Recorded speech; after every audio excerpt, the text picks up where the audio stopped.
Apa kabar pemirsa TVR Parlemen dimanapun Anda berada, berjumpa kembali dalam program TVR 17 bersama saya Nazia Sudirja. Tepat pukul 17 waktu Indonesia Barat kami hadirkan kepada Anda sejumlah informasi paling baru dan menarik seputar kinerja dan kegiatan DPR RI yang telah disajikan oleh redaksi TVR Parlemen. Pemirsa TVR Parlemen, inilah TVR 17 selengkapnya.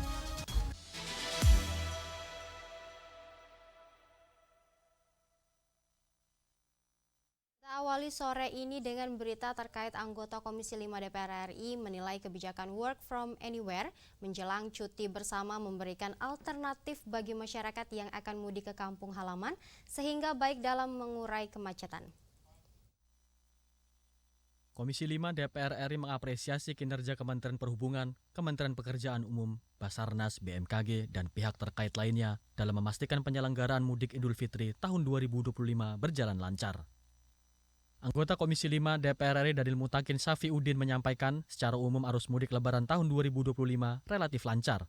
Terlebih, angka kecelakaan pada mudik tahun 2025 juga menurun drastis. Daniel mendorong penyelenggaraan agenda rutin tersebut ke depan dapat lebih baik lagi. Ia menilai kebijakan work from anywhere menjelang cuti bersama memberikan alternatif bagi masyarakat yang akan mudik ke kampung halaman.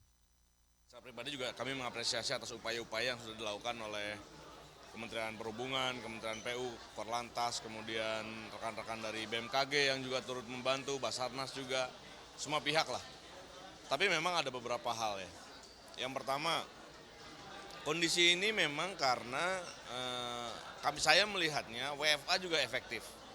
WFA efektif ketika jauh-jauh hari sebelum pelaksanaan cuti bersama ini dilakukan WFA. Jadi masyarakat bisa memiliki waktu alternatif untuk bisa mengambil mengambil waktu perjalanan untuk kembali ke kampung halaman.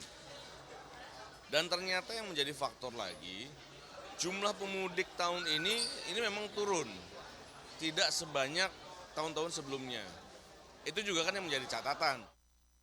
Lebih lanjut, Daniel menilai diperlukan kajian lebih komprehensif perihal pelaksanaan mudik, sebab jumlah pemudik tahun 2025 mengalami penurunan cukup signifikan. Helmi Darmawan, TVR Parlemen melaporkan. Kita beralih ke berita selanjutnya pemirsa. Komisi 2 DPR RI pastikan evaluasi serta rencana program kerja tahun 2025 Ombudsman Republik Indonesia, Lembaga Administrasi Negara dan Arsip Nasional Republik Indonesia berjalan lancar di tengah efisiensi anggaran.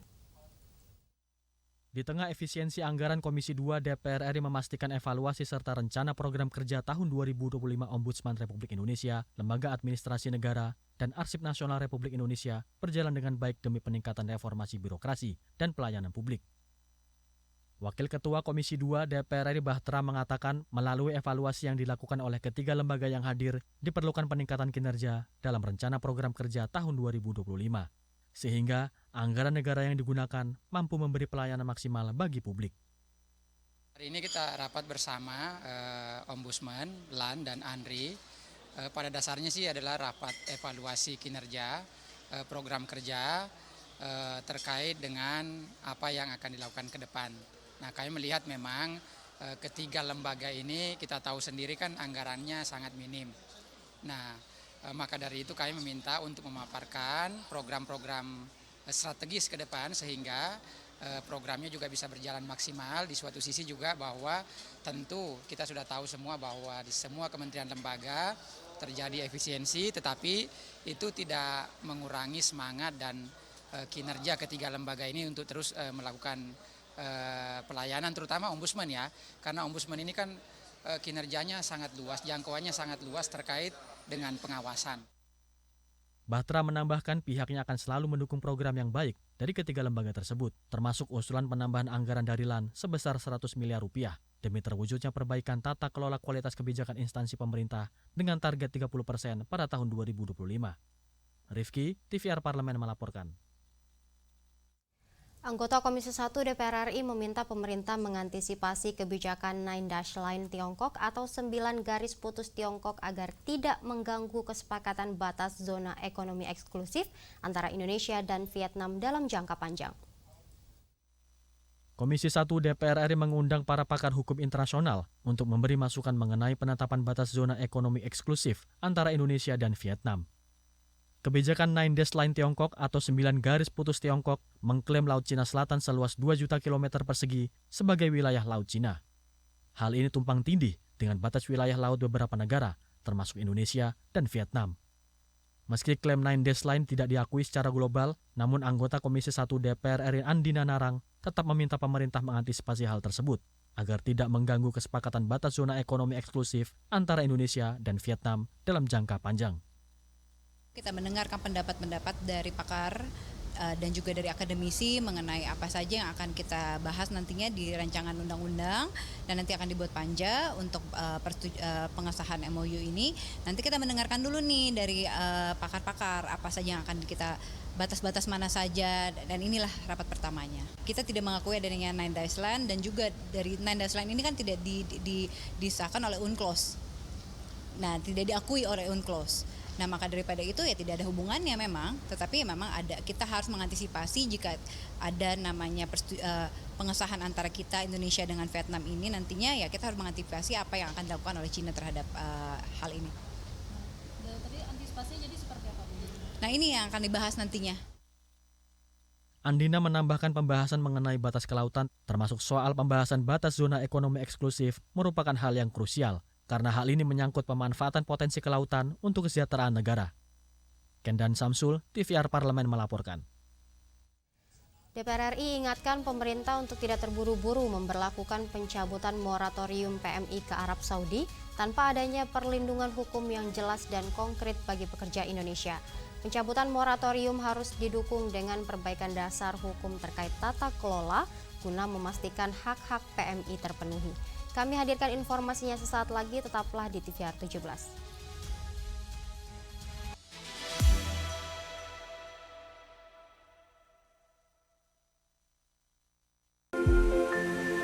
Semangat Kartini harus selalu hidup dalam diri kita. Berani bermimpi, berkarya, berpendapat dan membawa perubahan. untuk terus memperjuangkan hak wanita Indonesia. Terima kasih untuk semua Kartini di negeri ini. Kalian hebat, kalian berharga. Selamat Hari Kartini. Yuk kita kenalan dengan anggota DPR RI periode tahun ini. Dari depan kursi. Di balik kursi. Gini, di balik kursi.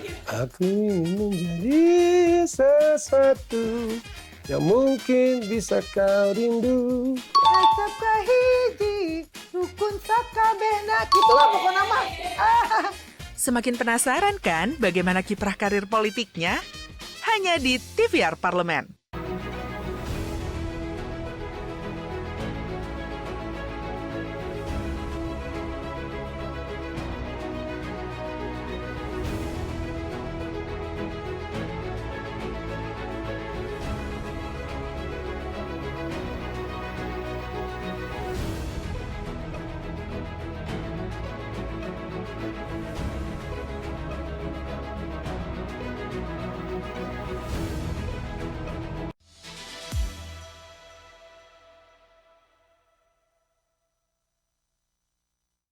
Anda kembali menyaksikan TVR 17. Pemirsa, revisi Undang-Undang PPMI akan membahas penyelesaian berbagai persoalan yang sering kali dihadapi PMI, mulai dari ketidakadilan gaji, masalah kesehatan, kurangnya perlindungan hukum, hingga perdagangan orang. Simak liputan mendalam yang telah disajikan oleh tim redaksi TVR Parlemen dalam segmen editorial Parlemen berikut ini.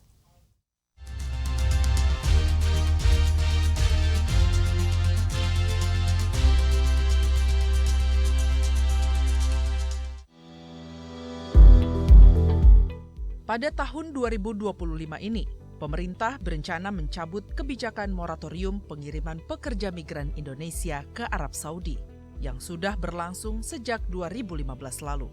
Moratorium pengiriman PMI ke wilayah Timur Tengah didasari karena maraknya tindakan kekerasan dan minimnya perlindungan hukum bagi PMI di Arab Saudi, sehingga menyebabkan berbagai kasus eksploitasi, kekerasan, hingga pelanggaran hak asasi manusia para pekerja migran. Menanggapi hal tersebut, DPR RI ingatkan pemerintah untuk tidak terburu-buru memberlakukan pencabutan moratorium PMI ke Arab Saudi tanpa adanya perlindungan hukum yang jelas dan konkret bagi pekerja Indonesia. Bersamaan dengan itu, DPR RI telah menyepakati revisi Undang-Undang tentang Perubahan Ketiga atas Undang-Undang Nomor 18 Tahun 2017 tentang Perlindungan Pekerja Migran Indonesia atau PPMI untuk menjadi usul inisiatif DPR RI. Anggota Komisi 9 DPR RI Edi Wuryanto menegaskan, pencabutan moratorium harus didukung dengan perbaikan dasar hukum terkait tata kelola guna memastikan hak-hak PMI terpenuhi sehingga perlindungan yang mereka peroleh dapat lebih optimal. Yang perlu diperhatikan, jangan hanya fokus pada penempatan. Yang lebih penting adalah perlindungannya, karena sebagian besar pekerja migran Indonesia yang di Arab Saudi itu bekerja di sektor informal. Mengapa dulu di moratorium? Karena negara tidak mampu lagi untuk menangani persoalan-persoalan yang demikian banyak di Arab Saudi.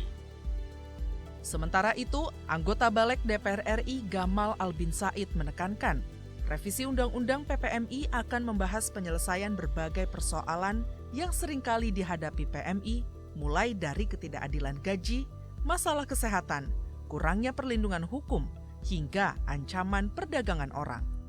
BP2MI mencatat sejak 2020 hingga 2024, sebanyak 110.000 PMI alami masalah.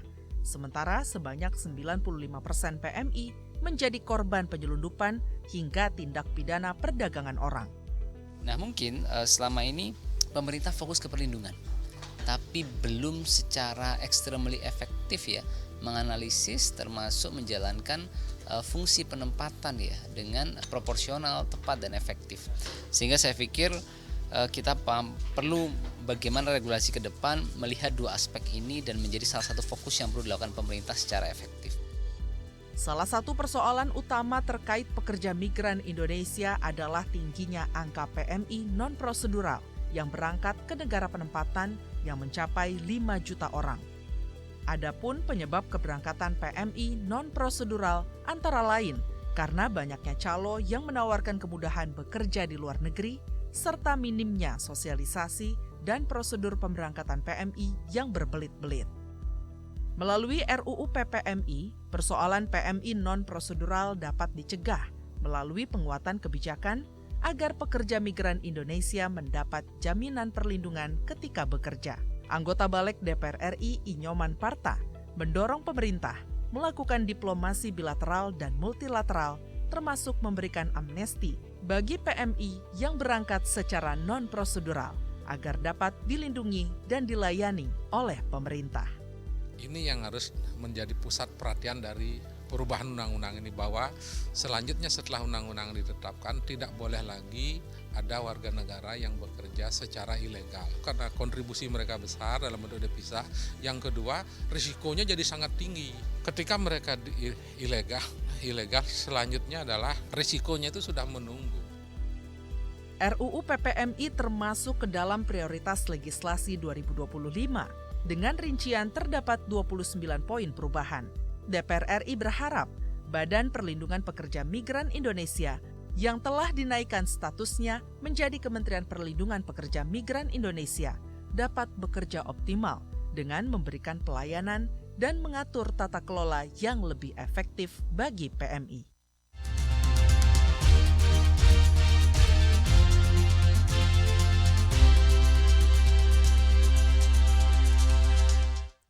Badan Legislasi DPR RI terus mempercepat pembahasan rancangan undang-undang tentang perubahan atas Undang-Undang Nomor 16 Tahun 1997 tentang statistik sebagai bentuk respons terhadap perkembangan zaman dan kompleksitas pengelolaan data di era digital saat ini. Informasi selengkapnya usai jeda berikut, tetaplah di TVR 17.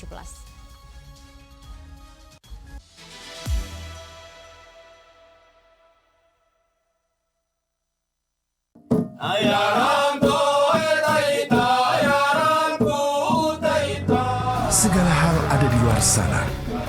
Lalui rintangan, terus bergerak, maju menembus batas. Jelajahi dan buktikan. Marilah kita memasuki acara ketiga rapat paripurna Dewan hari ini, yaitu pembicaraan tingkat 2 pengambilan keputusan atas rancangan undang-undang tentang perubahan kedua. Halo pemirsa TVR Parlemen, saat ini saya sedang berada di Desa Wairebo. Ketika aspirasi rakyat didengar, kami hadir sebagai media referensi Indonesia.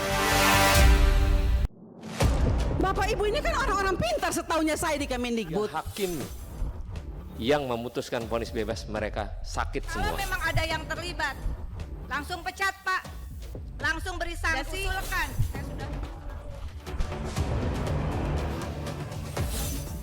Saksikan dari ruang sidang hanya di TVR Parlemen.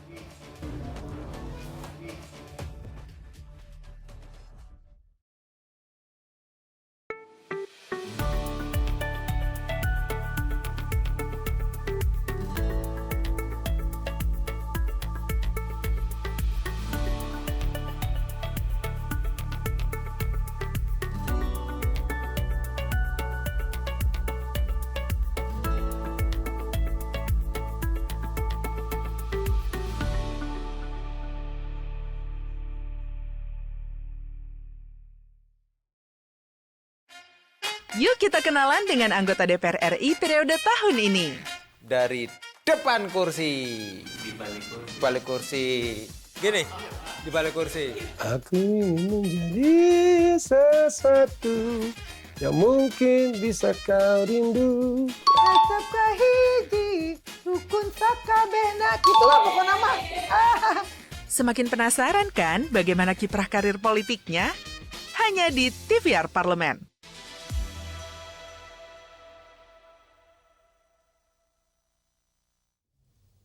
Anda kembali menyaksikan TVR 17.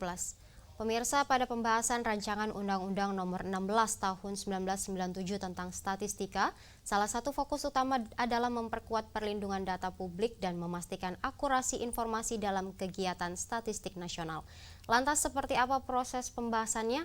Untuk selengkapnya berikut laporan rekan kami Vincent Aldi dari Gedung DPR RI Senayan, Jakarta. Baik pemirsa TVR Parlemen dimanapun Anda berada, saat ini saya sudah berada di depan ruang rapat Badan Legislasi DPR RI, di mana pemirsa pada hari ini juga sedang membahas terkait rancangan undang-undang statistika, di mana hal ini diperlukan untuk pemutakhiran undang-undang tersebut sendiri seturut dengan kemajuan digitalisasi atau dorongan juga untuk integrasi data.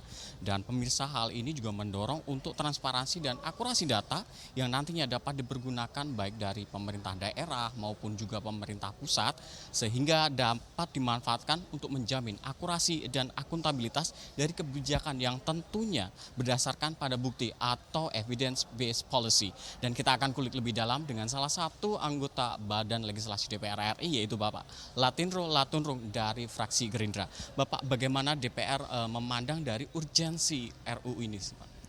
Dari rencana undang-undang ini memang ada perlu dilakukan perubahan, karena undang-undang ini sudah lama, yang dimana juga di dalamnya belum dilibatkan masalah e-commerce maupun daripada beberapa provider. Oleh karena itu maka baru-baru ini, sementara ini kami membicarakan masalah itu. Yang pertama yang terpenting adalah yang terjadi saat ini kebocoran data-data dari semua yang ada di provider. Kebocoran data-data personal orang ini yang perlu dijaga. Dapat dibayangkan kita sering terganggu oleh bermacam-macam penelpon yang ingin mengetahui lebih jelas dan ingin mendapatkan sesuatu yang tidak perlu dilakukan. Misalnya ingin mendapatkan keuntungan.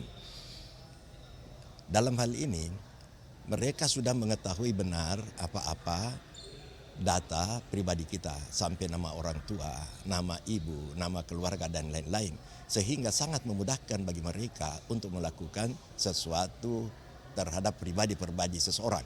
Dan ini yang perlu diantisipasi, jangan sampai semua orang terkena.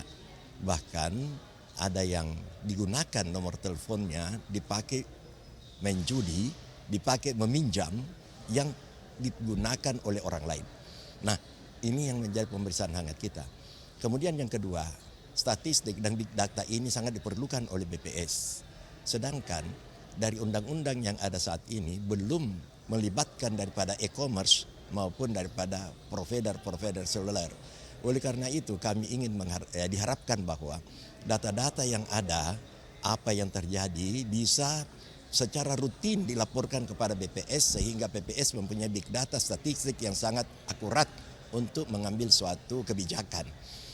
E-commerce saja yang kami ketahui, data yang ada pada sampai bulan Februari tahun 2015 dapat dibayangkan yang masuk ke dalam e-commerce ini kurang lebih 215 juta. Begitu luar biasanya perdagangan yang dilakukan dengan e-commerce, dan data-data ini yang diharapkan agar supaya secara jelas dan menjadi ketentuan untuk diberikan kepada BPS sehingga BPS dapat mengelola statistik ini dengan baik. Karena dengan banyaknya data yang masuk, baik dari perusahaan-perusahaan provider maupun dari e-commerce dan dari BPS sendiri melalui survei yang dilakukan, bisa menjadikan data yang lebih akurat dan bisa dijadikan suatu kebijakan untuk negara Republik Indonesia baik di daerah maupun di pusat. Lantas bagaimana terkait dengan perlindungan data pribadi, apakah nanti juga akan diatur dalam RUU statistika ini, terutamakan juga untuk data-data mikronya ya Pak? Ya, ini juga jadi persoalan. Saya tadi juga menyampaikan dalam rapat bahwa kalau melihat kondisi sekarang, data-data pribadi orang sudah terlanjur tersebar kemana-mana. Bahkan ini diperjualkan. Kita bisa membeli data-data orang-orang itu, dan saya pernah ditawarkan untuk diberikan data-data pribadi orang per orang dengan jumlah harga sesuai jumlah nomor, jumlah pribadi orang yang kita butuhkan. Kita perlu 10.000 nomor, 20.000 nomor, itu sudah mempunyai harga tersendiri. Jadi kalau ini akan diberantas, saya tadi sampaikan juga dalam rapat, mungkin nomor-nomor ini harus semua sudah diganti, baru dimulai dengan bagaimana sistem pengamanan yang lebih baik. Karena kalau nomor-nomor sekarang yang ada, sudah boleh katakan tercemar kemana-mana, tidak bisa lagi terkontrol dengan baik. Untuk mengatur sanksinya tersendiri Pak dari penyalahgunaan data tersebut? Harus ada sanksi, harus dimasukkan sanksi, karena inilah yang harus dipahami dan dilakukan oleh provider bahwa betul-betul menjamin kerahasiaan. Tanpa sanksi itu bisa sangat berbahaya, karena mungkin ini orang-orang mungkin dari pimpinan perusahaan ataupun yang terlibat dalam perusahaan itu tidak melakukan itu, tetapi kenapa bisa bocor, ini juga jadi permasalahan, dan memang wajib ada sanksi untuk yang bisa membocorkan ini. Terima kasih banyak Bapak atas kesediaannya. Baik pemirsa, demikianlah wawancara saya dengan salah satu anggota Balik DPR RI, Bapak Latinro. Terima kasih atas perhatian Anda dan saya kembalikan ke rekan saya di studio. Baik, terima kasih rekan Vincent yang telah menyampaikan laporannya dari Gedung DPR RI Senayan, Jakarta. Baik pemirsa, selanjutnya apa saja yang menjadi sorotan di media online nasional pada hari ini? Usai jeda tetaplah di TVR 17.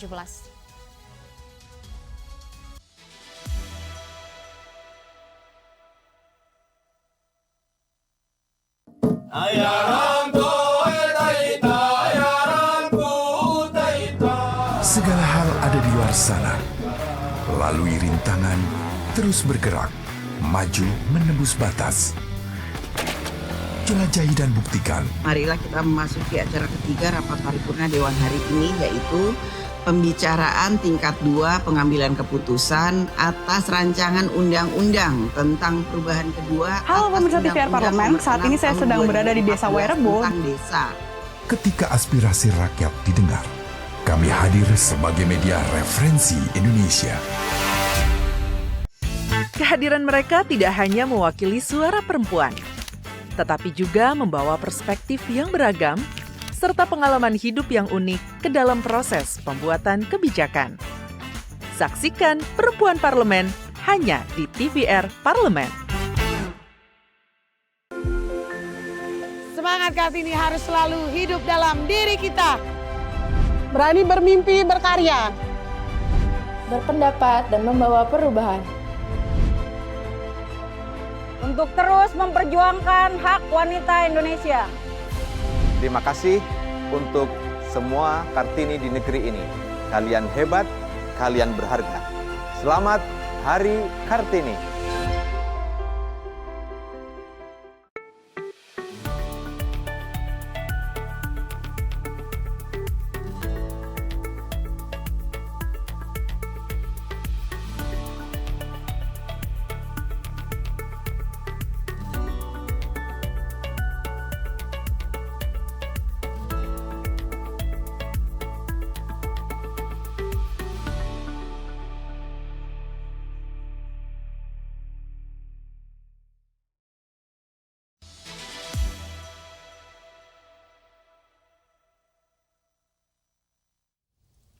Anda kembali menyaksikan TVR 17.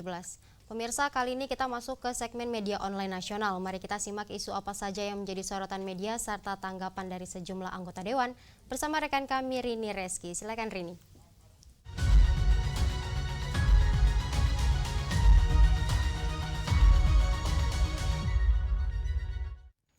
Baik, terima kasih ya rekan Nazia. Dan pemirsa, selamat sore, kita masuk ke berita pertama yang menjadi headline di media online pada hari ini, yaitu mengenai Komisi 2 DPR RI yang meminta pemerintah untuk mematangkan strategi pemindahan ASN ke IKN. Kita lihat ke layar kaca. Dan pemirsa, di sini Ketua Komisi 2 DPR RI yaitu Rifki Nizami Karsayuda menegaskan pentingnya konsolidasi internal pemerintahan dalam menyiapkan strategi dan juga mitigasi pemindahan aparatur sipil negara ke ibu kota Nusantara. Tentunya hal ini sebagai respon pernyataan otorita IKN terkait kesiapan penerimaan pemindahan ASN hingga 2028, tentunya dengan keterbatasan jumlah hunian yang disiapkan. Dan terkait hal ini, Komisi 2 DPR RI meminta pemerintah segera merumuskan strategi yang jelas terkait pemindahan, termasuk kebijakan insentif dan juga penyediaan hunian bagi ASN. Dan pemberian hunian gratis bagi seluruh ASN tidak realistis jika hanya mengandalkan anggaran pendapatan dan juga belanja negara, sehingga dibutuhkan keterlibatan pihak ketiga sebagai solusi. Di samping itu pemirsa, diperlukan juga kejelasan keputusan pemerintah mengenai kementerian dan juga lembaga mana saja yang akan lebih dulu pindah ke IKN. Tentunya guna memberikan gambaran bagi para investor untuk menyesuaikan rencana investasinya di kawasan IKN. Kita beralih ke berita selanjutnya yang juga menjadi headline di media online pada hari ini, yaitu kosmetik berbahaya marak di pasaran. Di sini Ketua DPR RI yaitu Puan Maharani meminta perlindungan konsumen harus dijamin. Kita lihat kembali ke layar kaca. Dan di sini Ketua DPR RI yaitu Dr. Honoris Causa Puan Maharani menyoroti temuan 16 item kosmetik yang terbukti mengandung bahan berbahaya atau dilarang. Tentunya temuan ini bukan hanya soal pelanggaran regulasi, namun juga menyangkut keselamatan jutaan konsumen, terutama perempuan yang menjadi pengguna utama produk kosmetik di Indonesia. Dan di sini pemirsa diminta tentunya pemerintah pastikan produk kosmetik yang dipakai sehari-hari oleh masyarakat telah melalui proses pengawasan yang ketat dan juga memenuhi standar keamanan. Dan temuan kosmetik berbahaya ini merupakan bentuk kelemahan dalam sistem pengawasan industri kosmetik, terutama produk berbasis kontrak produksi dan juga barang impor. Baik pemirsa, itu tadi headline di media online pada hari ini yang saya sampaikan terkait dengan Komisi 2 DPR RI meminta pemerintah untuk mematangkan strategi pemindahan ASN ke IKN, serta kosmetik berbahaya marak di pasaran. Di sini Ketua DPR RI meminta perlindungan konsumen harus dijamin. Sekian dari saya Rini Reski, kembali ke rekan Nazia. Terima kasih, selamat sore.